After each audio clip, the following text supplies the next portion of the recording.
Assalamualaikum warahmatullahi wabarakatuh. Eh, Pada kesempatan kali ini kita akan belajar membahas kisi-kisi PAS untuk kimia di semester Gazel ini. Ada beberapa kisi-kisi yang sudah kami share ke anak-anak dan kita coba bedah satu per satu. Ini juga sudah buatkan untuk latihan soalnya. Misalnya begini ya. Untuk soal nomor 1 itu disuruh melengkapi tabel yang berhubungan dengan kegunaan sifat koligatif larutan dalam kehidupan sehari-hari.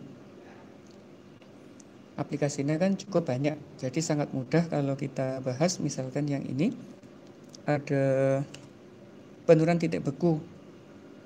Aplikasinya misalkan untuk ini ya, untuk pembuatan es puter.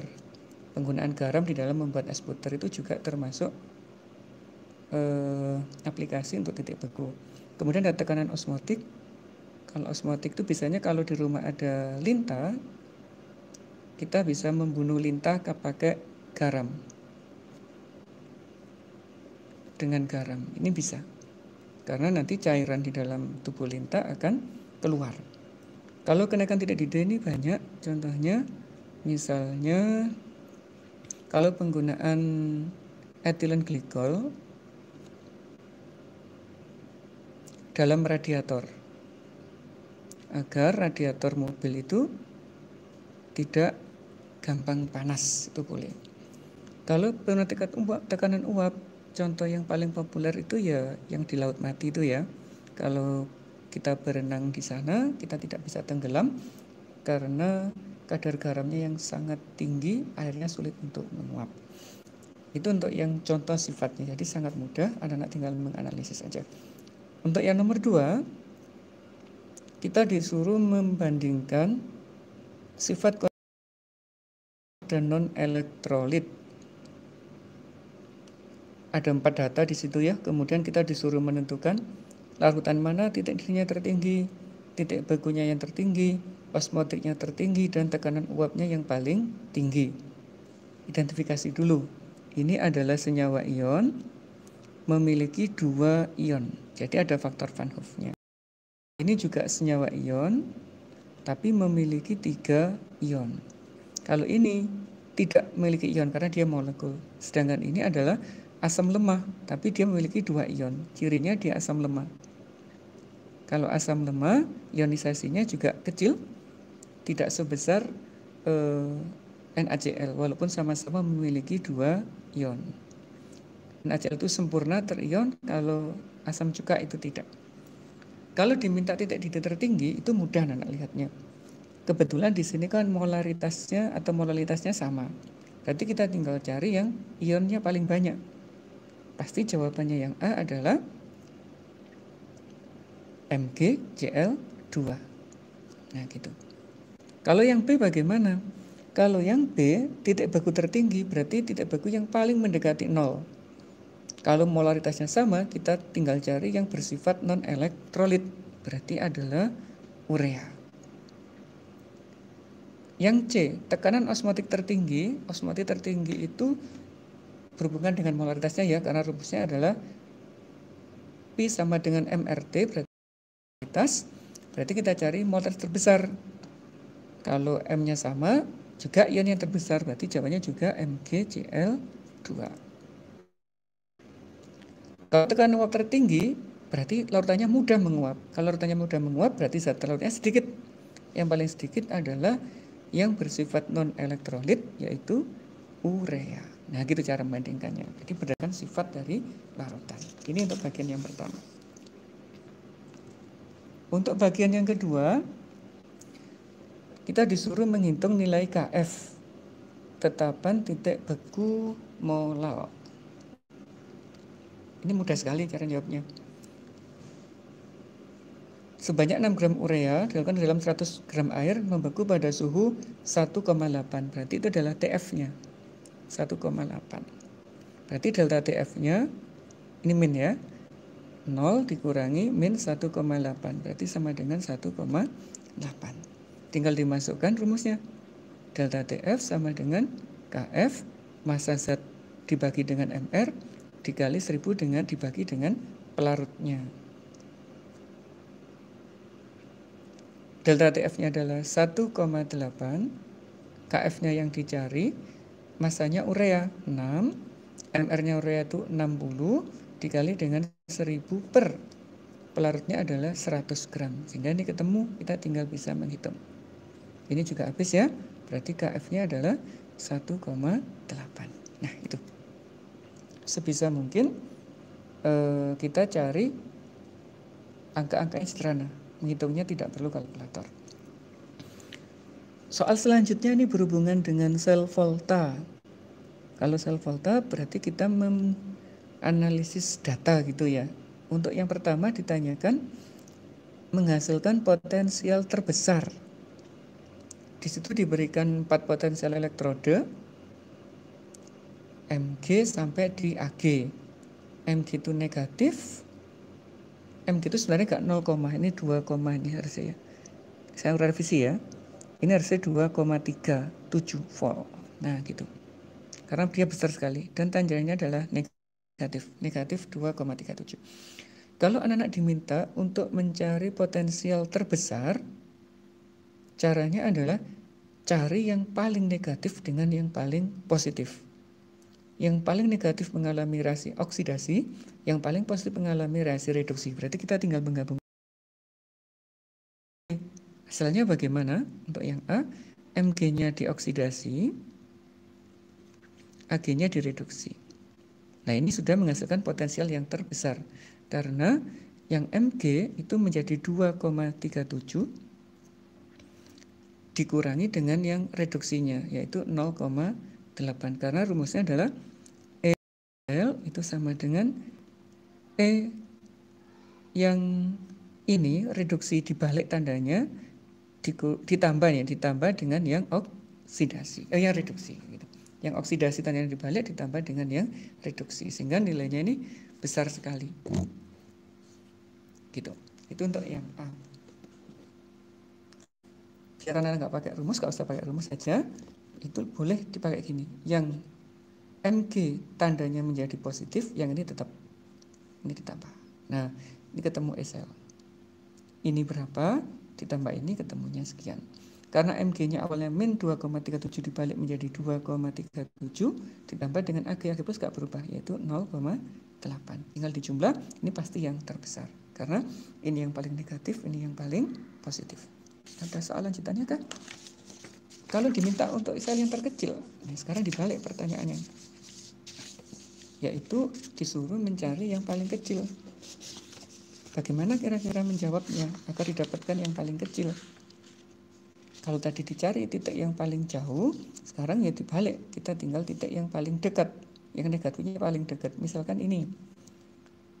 2,37 sama 0,13. Masih 2 lebih. Ini sama ini juga sama. Ini sama ini juga masih sama. Kalau ini dan ini bagaimana? Nah ini ternyata dekat antara Pb dan Cu. Pb-nya yang teroksidasi, berarti Pb menjadi Pb2+, yang Cu2+ menjadi Cu. Nah ini relatif dekat, tinggal kita jumlahkan, itu akan mendapatkan sel yang paling kecil. Gitu ya, cara strategi untuk jawab soal sel volta. Selanjutnya adalah di bab sel elektrolisis. Anak-anak diminta untuk menuliskan persamaan reaksi elektrolisis dua larutan itu, yaitu CuSO4 sama-sama CuSO4, tapi yang membedakan adalah elektrodenya. Yang satu pakai karbon, yang satu pakai perak. Karbon itu bersifat inert, kalau yang perak itu tidak. Berarti perbedaannya adalah di bagian anodanya. Kita jawab yang A dulu ya.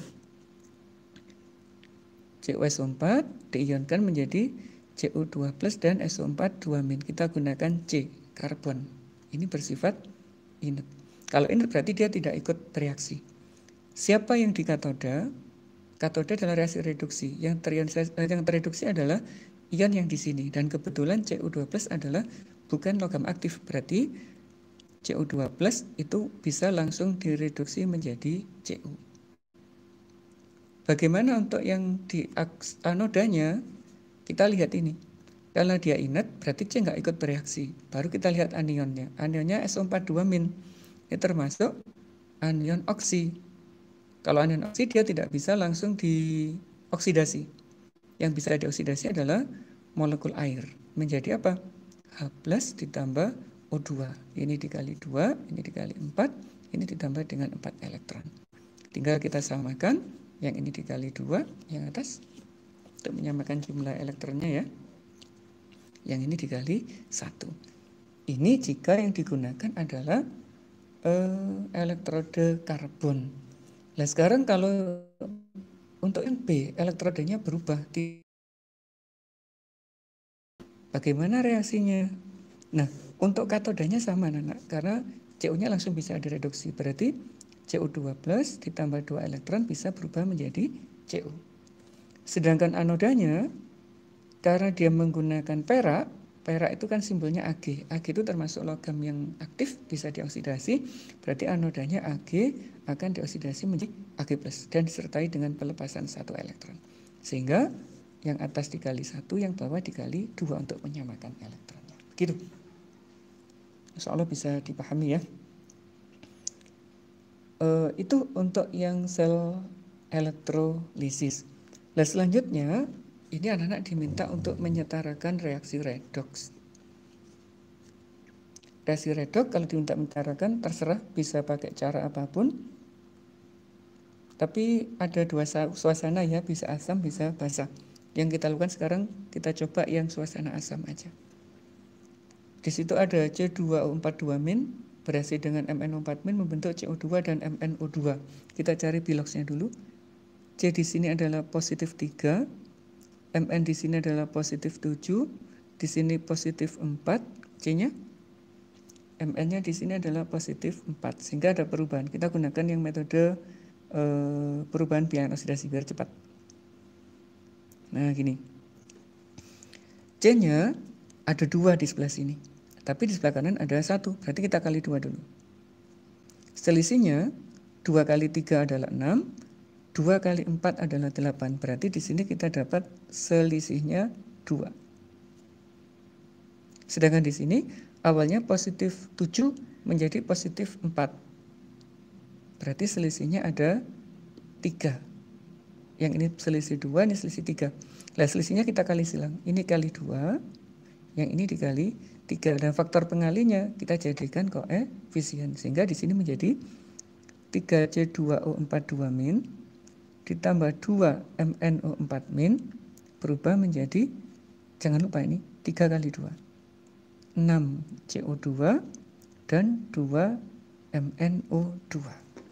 C-nya kita cek, C-nya 6, ini 6 berarti sama. Oksigennya terakhir, Mn-nya di sini 2, di sini 2 juga sama. Oksigennya sekarang di sini ada 12 ditambah 8 berarti 20. Ini ada 12 ditambah 4 berarti masih 14. Artinya di sisi kanan masih kekurangan 4 oksigen, dan kekurangannya itu kita tambah dengan air. Gitu. Sebanyak berapa? 4, karena dia kurang 4 atom oksigen. 4 ditambah 4 8 ditambah 12 20, sehingga sama. Karena ada H+, sisi sini ditambah dengan H+, sebanyak ini 4 kali 2 yaitu 8. Dicek muatannya, 8 dikurangi 6 plus 2 dikurangi 2 lagi 0, berarti sebelah kiri nggak ada muatan. Di sebelah kanan ini 0, 0, 0, berarti semua sudah tidak bermuatan, artinya ini sudah setara. Jadi dicek atomnya, dicek muatannya. Selanjutnya Nana, ini ada 2 sel elektrolisis, berarti menggunakan apa ini? Hukum Faraday. Ada 2 sel disusun secara seri, sel 1 menghasilkan perak. Nah ini deh, sel 1 ada perak. Sel 2-nya kromium. Yang ditanyakan adalah massa kromiumnya. Lah cara jawabnya kita gunakan langsung hukum Faraday yang kedua. Jadi ngitungnya sederhana sekali. Massa di sel 1 dibanding dengan massa di sel 2 sama dengan E1 dibanding E2. W1-nya kita gunakan yang perak, berarti ini 1,08, yang ini kita cari. Yang pertama perak, itu kan didapatkan dari AR dibagi muatan ion, biar cepat gitu ya.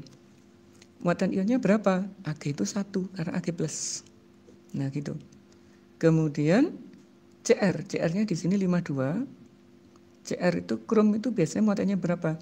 Krom itu yang stabil adalah krom 3, sehingga dia bermuatan 3, karena ada CR3+, ini yang paling stabil. Tinggal kita dapatkan. Berarti W2 dikali 108 itu sama dengan 1,08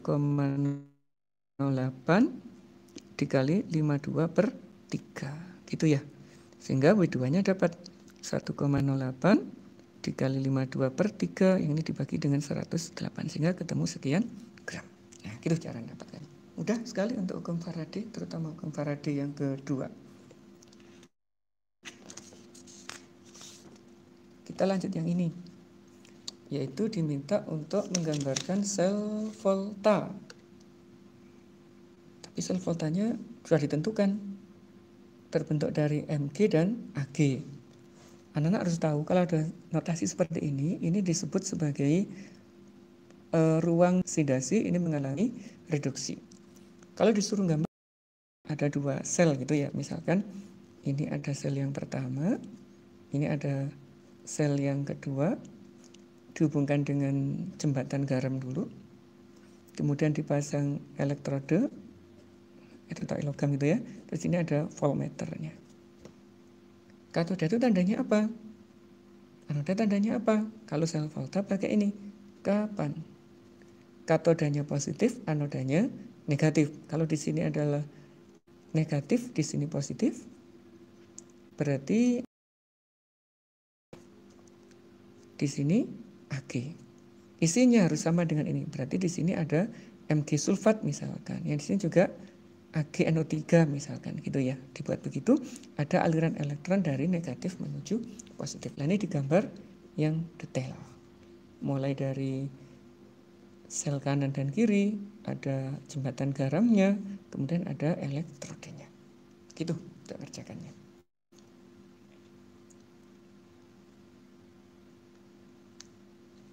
Selanjutnya, ini sudah organik ya. Kita disuruh menentukan nama strukturnya. Kita harus tahu golongannya dulu kalau begitu.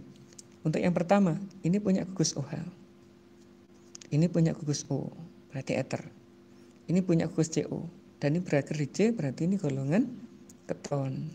Kalau ini ada CO ada, berarti dia golongan aldehid. Berarti untuk yang pertama, kita cari rantai utamanya dulu.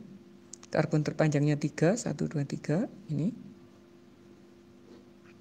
Nomor 1 boleh dari bawah, dari atas boleh. Ini 1, 2, 3. Ini ada metil, berarti yang nomor 1 itu namanya adalah, kita sebut cabangnya dulu. Cabangnya di nomor 2, metil.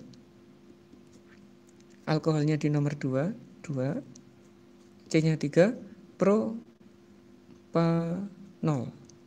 Kenapa propanol? Karena dia golongan alkohol. Dari kata propana, ananya diganti dengan anol. Itu yang pertama. Itu golongan ether. Ada 2 bagian, ada bagian alkoksi, ada bagian alkana. Alkoksi adalah yang terpendek, berarti ini alkoksinya. Ini C-nya 3, berarti ini sebagai alkana. C-nya 1 sebagai alkoksi, berarti namanya metok. Rantai utamanya ada 3, berarti propana. Di C keberapa metoksi terikat? Di C kedua, berarti namanya 2-metoksi propana.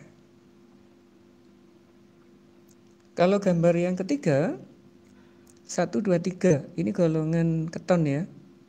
Berarti rantai utamanya 1, 2, 3, 4. Ini rantai utamanya.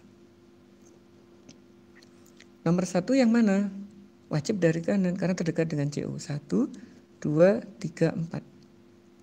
Ada cabang metil di nomor 3, berarti namanya 3 metil. Ini metil ya. Ketonnya di nomor 2. 2. Rantai utamanya 4, berarti butanon. 3 metil, 2 butanon.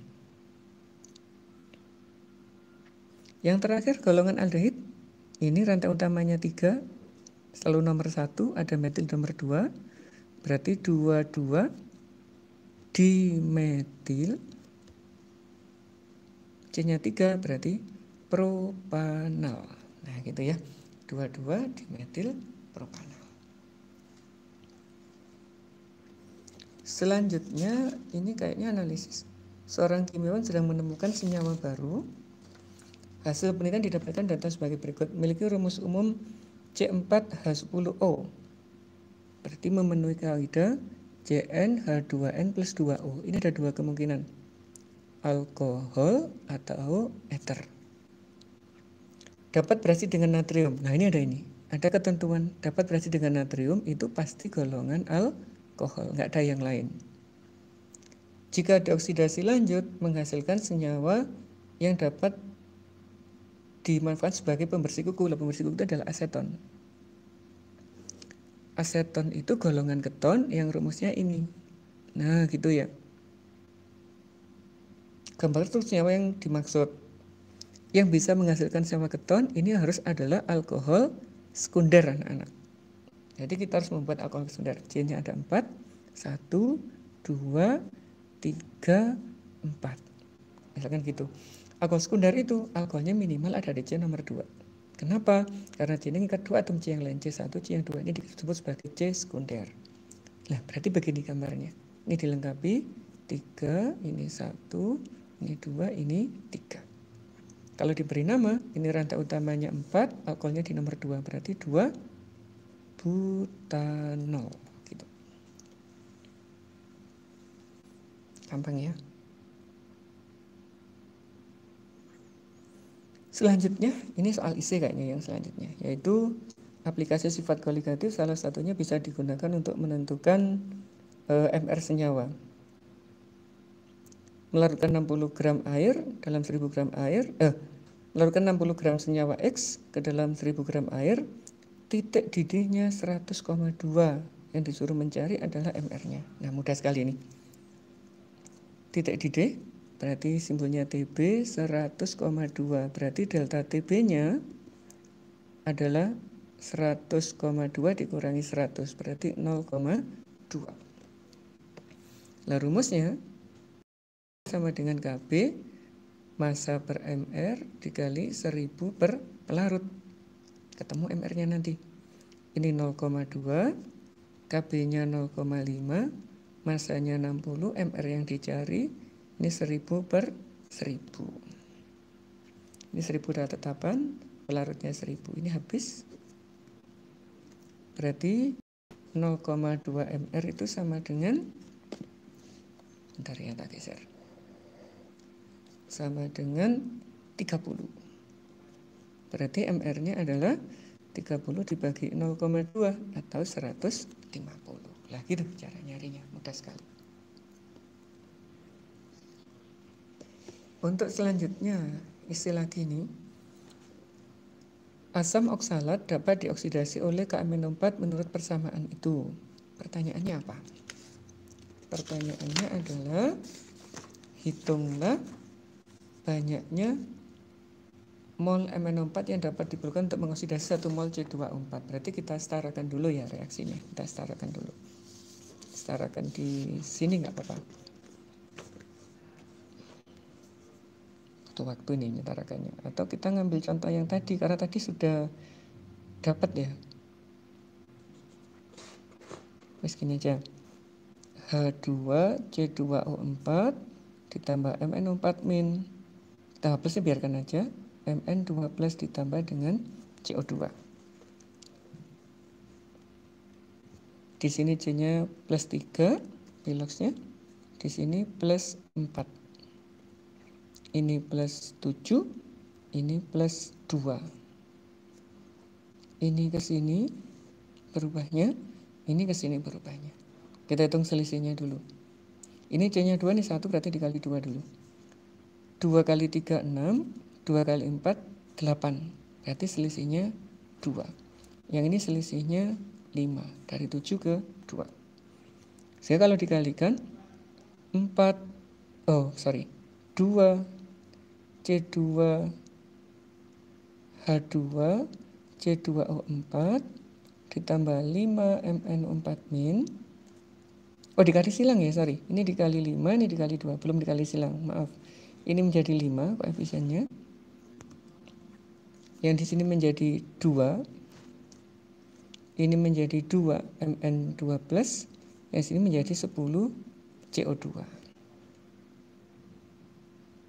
Nah, kita tidak melanjutkan, sudah bisa. Karena di sini yang ditanyakan adalah banyaknya mol, tapi kalau dilanjut nggak apa-apa. Di sini ada 10 hidrogen, pasti di sini tambah dengan 10 H2O untuk menyamakan. Di 8 H+ pasti ada airnya. Itu. Yang ditanyakan, hitunglah mol MnO4 ini ditanyakan. Ini 1 mol. Nah, gimana cara menghitungnya? Berarti kita pakai perbandingan ini aja. Kalau ini 1 mol, koefisiennya 2, kalau 2 mol berapa? Gampang ya. Berarti molnya dia adalah 2/5 dikali 1. 2 dapatnya dari koefisiennya dia, 5 dari dia, dari molnya dia. Berarti ketemunya adalah 0,4 mol. Nah, begitu. Mudah untuk yang redoks. Asalkan anak-anak bisa menyetarakan, terus hubungkan perbandingan satu dengan yang lain, koefisiennya akan otomatis terjawab. Itu. Selanjutnya untuk yang sel volta ini. Sel volta lagi. Selnya Ag plus Mg, hampir sama ya kayak tadi. Berarti kita gambar Mg, kita gambar ada 2 sel lagi kayak tadi. Dihubungkan dengan jembatan garam. Ini ada elektrode, ini juga ada elektrode, kita hubungkan dengan voltmeter. Ini negatif, ini positif. Berarti yang di sini Mg, yang di sini Ag. Ini MgSO4 misalnya, ini AgNO3 misalkan gitu ya, nggak apa-apa. Ala elektronnya dari negatif ke positif. Nah, itu sudah cukup lengkap gambarnya. Boleh dikasih gini ya. Ini jembatan garamnya, jangan kelupaan. Itu yang A. Yang B, tuliskan persamaan reaksi sel dan potensial sel. Oke. Nah, untuk menuliskan persamaan reaksi sel, kita buat gini aja. Mg dioksidasi menjadi Mg2+ plus 2 elektron karena di anoda. E0-nya berapa sekarang? Nah, awalnya di sini kan minus 2,6 saat reaksinya reduksi ini. Nah, sekarang dia berubah menjadi oksidasi. Tandanya tinggal dibalik aja. Berarti ini plus 2,6 potensial elektrodenya.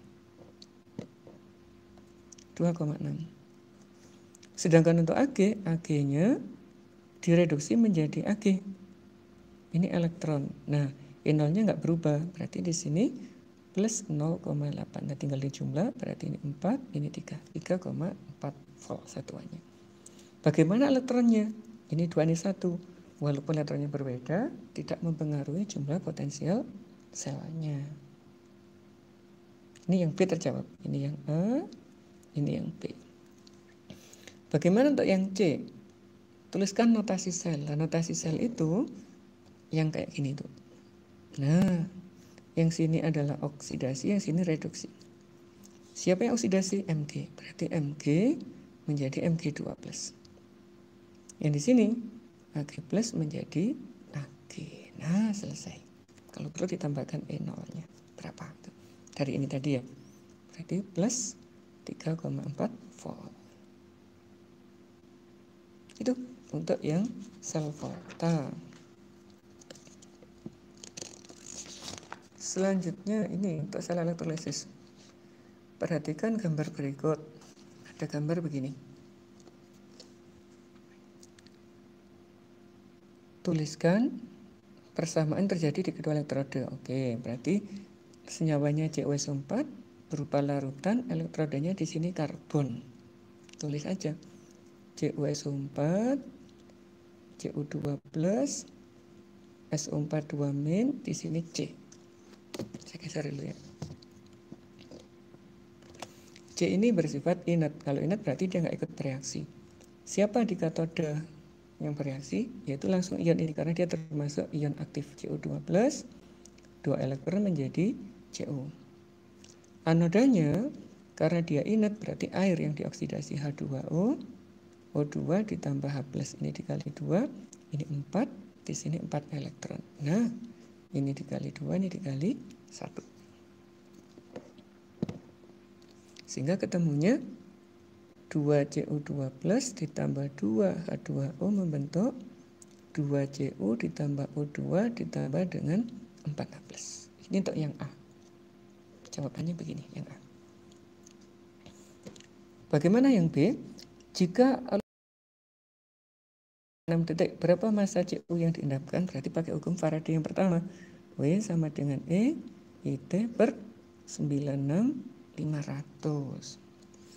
E-nya pakai Cu, 64 per 2, muatannya 2 dari ini, CO2+.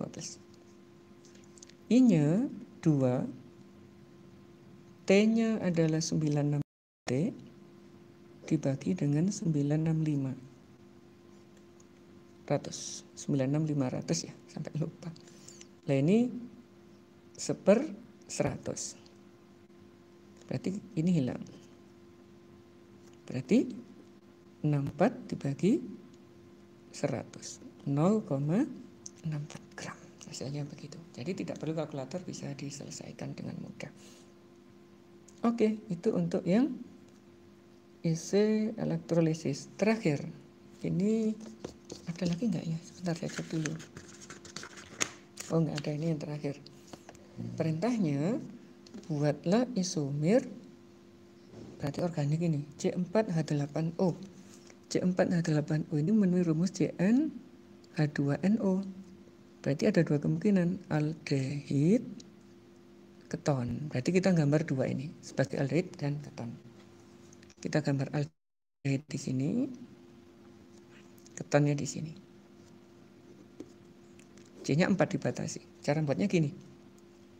1, 2, 3, 4. Aldehid itu mesti di ujung, nggak pernah berubah. Nah, gitu. Hidrogennya nggak dilengkapi, nggak apa-apa. Terus kita buat cabang. 1, 2, 3. Ini tetap di ujung. Ini di sini ada cabang. Nah, habiskan ya, nggak ada gambar lagi. Ini namanya adalah 4 berarti butanal, karena golongan aldehid.